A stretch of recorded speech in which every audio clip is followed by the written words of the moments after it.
Di tengah efisiensi anggaran yang dilakukan pemerintah, para wakil rakyat di Oku Timur ternyata menerima tunjangan rumah dinas dari pemerintah yang besarannya 7 hingga 14 juta rupiah.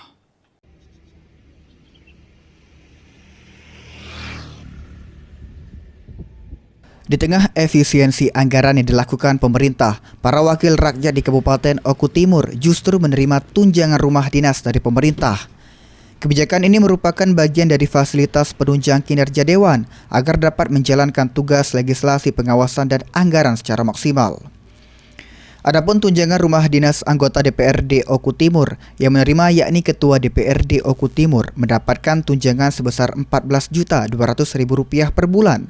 Lalu Wakil Ketua DPRD mendapatkan Rp10.900.000 dan seluruh anggota DPRD Kabupaten Oku Timur mendapatkan tunjangan perumahan sebesar Rp7.100.000 per bulannya.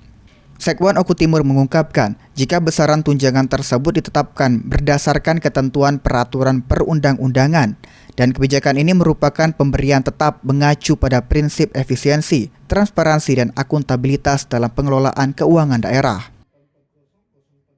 Dengan tunjangan perumahan yang ada di DPRD Kabupaten Oku Timur, ini terdiri dari 3 klasifikasi.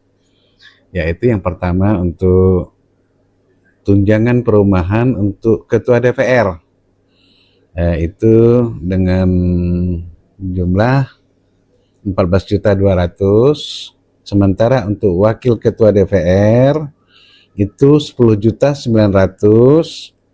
dan untuk rumah dinas anggota, tunjangan perumahan untuk anggota itu dengan kisaran 7.100.000. Dengan pemberian tunjangan rumah dinas, kinerja dan pelayanan anggota DPRD Oku Timur dapat maksimal, serta para wakil rakyat di Kabupaten Oku Timur dapat bekerja lebih optimal dalam menyerap aspirasi dan memperjuangkan kepentingan masyarakat. Francisco Arikarwana, PAL TV.